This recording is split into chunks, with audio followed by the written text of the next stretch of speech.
What's up guys, Jordan from Bennett's Customs. We're back on another episode. On the Radial Flyer once again. We're just ticking boxes as we go. We're kind of taking a break from the engine now that we've got that installed. If you haven't seen it in our previous few episodes, we've kind of made some custom motor mounts and an engine cradle thing and transmission brackets and everything to get that Radial motor in the back and fitted. I'd like to kind of do something a little bit creative on this one. We're going to be working on the dash. The client had come in and really likes Ben's dash in the Roadster that we've done in a previous video where we installed some Stewart Warner gauges and made a really cool sort of a 32 style panel for his Roadster. Because this sort of has, you know, I guess it could be like a bit of an aircraft theme to it. It doesn't really have a theme, but you can utilize that because you know, we're running an airplane motor in the back, that Radial motor. So it would be kind of cool to just do a few subtle things. And one of those is going to be inside with a bit of engine turning. And we're going to use the same Stewart Warner gauges that Ben's got in his Roadster. And we're going to make some really cool little panels. And yeah, hopefully, you know, not make it over the top, but just a subtle, stylish thing that kind of just makes it a little bit different from your sort of traditional split window. So let's get into this video.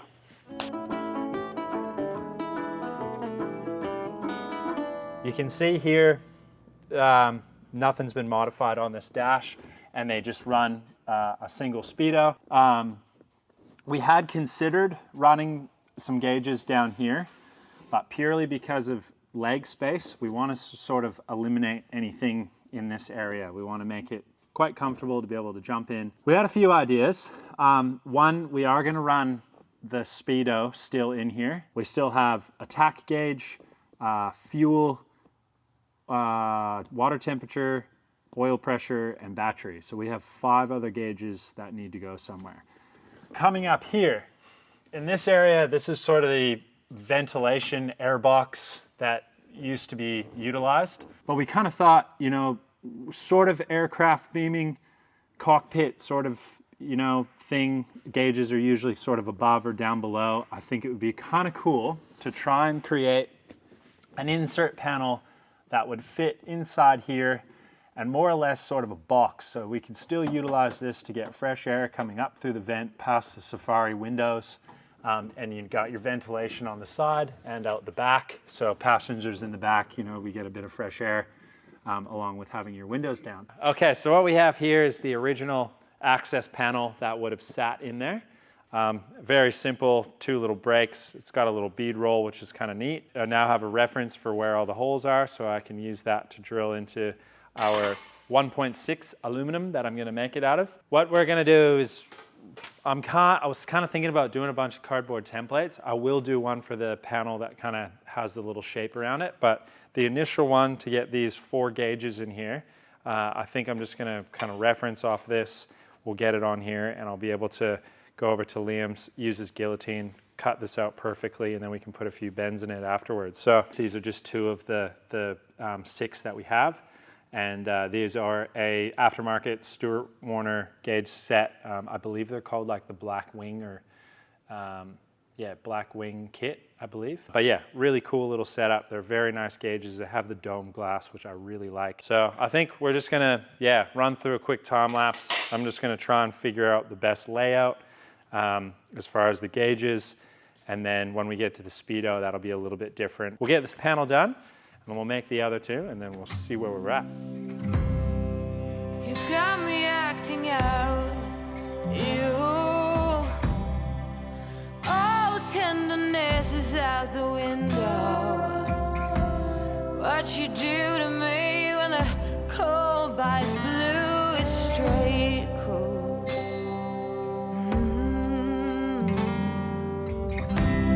Oh, it has to be you leaving writings on the wall. Promise me roses and a hungry haze, but now there's only madness. Got me feeling dust.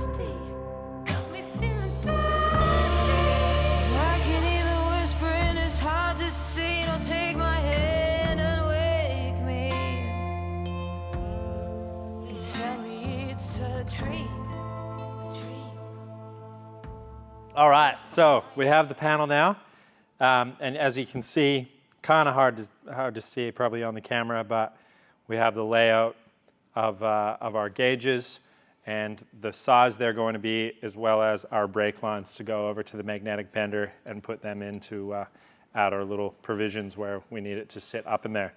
I don't want to punch these out, as mentioned. I want to run this whole thing through and getting all of our engine turning done.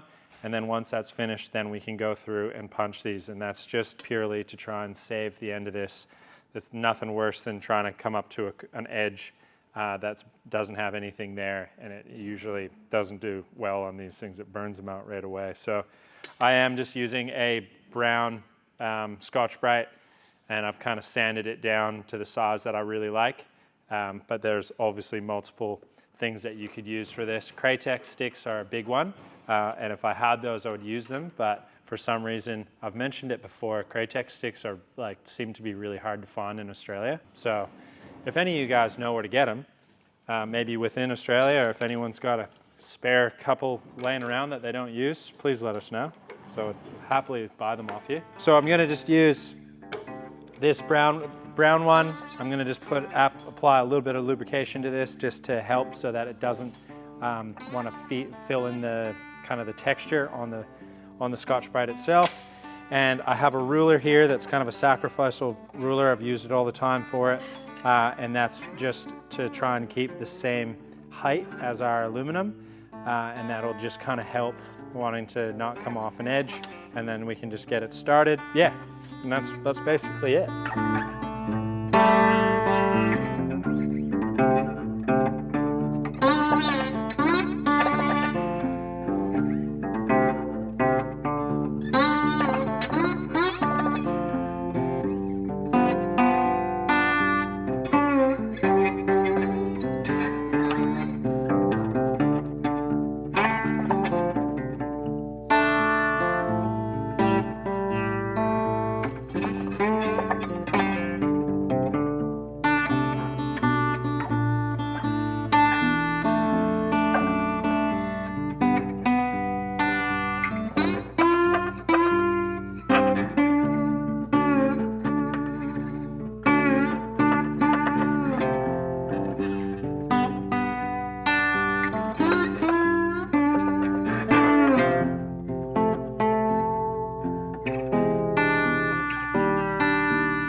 All right, so we got our little bends in there.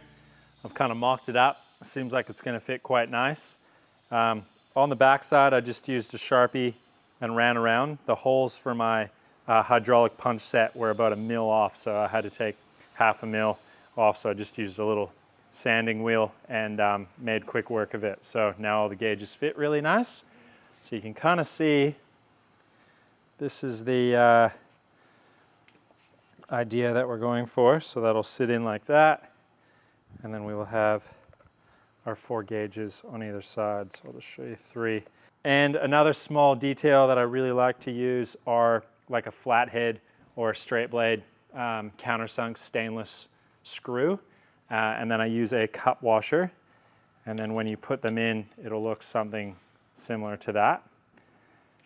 And this one's probably a bit close to the edge, but once it's in there, I should be able to seat it over. And yeah, they just look a little bit better than like a Phillips head. I think for the era of these kind of, you know, 50s, early 60s cars, and even earlier. I mean, I use them on all of our early hot rod stuff. I'm trying to get them level, but let's see what it looks like. Ready? Ready? Ooh. That's pretty cool. So oil pressure's just off a little bit, and volts and battery are just off a bit. That's okay. I'm gonna straighten those out after. So let's yeah, see what this is gonna look like. But we're gonna run a rubber gasket in between as well, so that'll take up a little bit of the play, but that is essentially what we're after, is something like that. All right, so there's 4 holes here that I need to mark out, and that'll kind of pull this up a little bit. And then once we have our little gasket in behind there, I think it's gonna look really neat. It'll kind of take up that little bit of a small void along the edge there. But I think it's quite cool. When you're sitting in the seat, it's still visible. I think in a perfect world, if they were tilted a little bit more, I mean, they're, you know, just about a 45 degree. And if they just came out a little bit, it would be, you know, really nice. I could even make little things where the gauges sort of sit more on an angle and weld some sleeves in, but it's definitely visible. And the most important bit about it is water and oil pressure right here are really easy to see. But what I'd like to do is I'm gonna measure these out, and I'm gonna cut these ones. We'll engine turn these and get them measured. I will use the same style screws with the cup washers to hold this guy in. Cool, and as well as I would like to make just a really small one that'll kind of come up into here and follow this profile along this line. Put a few nutserts in there as well, and that little engine turn panel will kind of be a feature piece for our rear view mirror. So this whole setup will just kind of be the, you know, the sort of aircraft theme that we're going for, just a very small amount of it.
So we have our panel mocked up, and I just traced it with cardboard and then just trimmed it out real slow to make sure that I have a really nice even gap all the way around.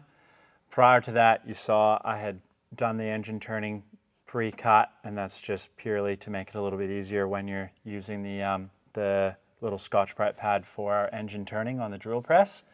So right now, I've just got some 1/8" Clecos holding the panel in, and I'm just gonna run through and install each one just to make sure that I'm getting a nice clean hole on each one through the panel. Once that's done, then I'll come through and I'll just put our little 4mm stainless nutserts up into this panel, and then we can bolt this one in, stand back and have a look and see whether or not it looks good. Once this one's finished off, then I'll cut out a round one here. And that is again for that little T-bar for the ventilation. And you know, obviously making sure that I had checked where everything was mounting to make sure that our nut certs aren't going to hinder anything kind of spinning or turning, sorry. Find a hope for tomorrow. Can we find a helping hand that can ease the pain and sorrow for every woman, every man?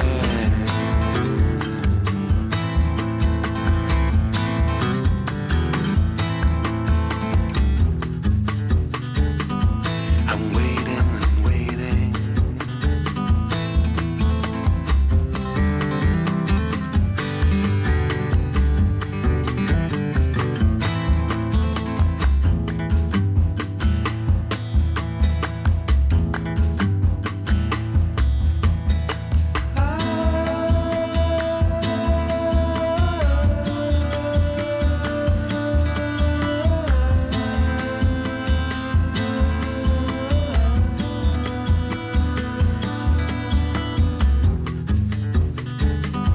I'm waiting and waiting.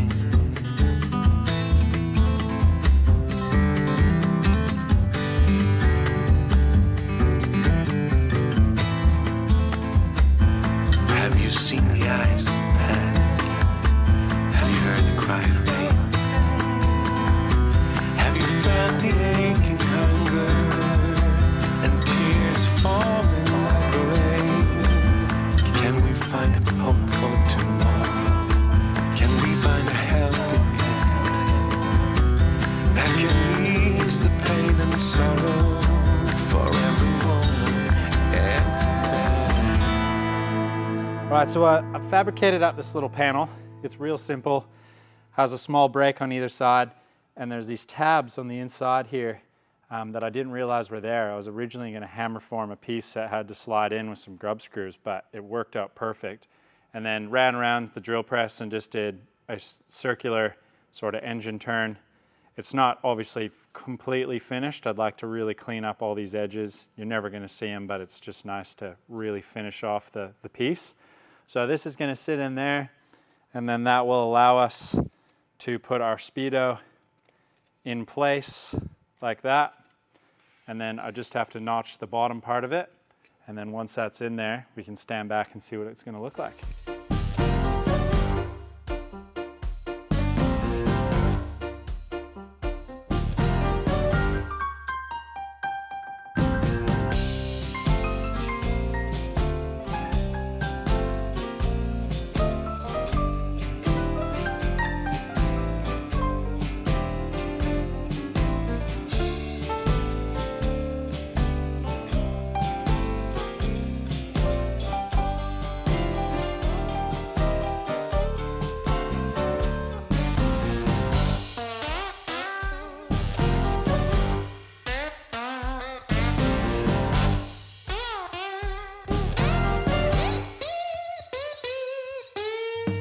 All right, so when I was just on the bead roller then, I was just tipping a little flange on the inside here. But I'm definitely really happy with this panel, and as well as obviously the gauges look great.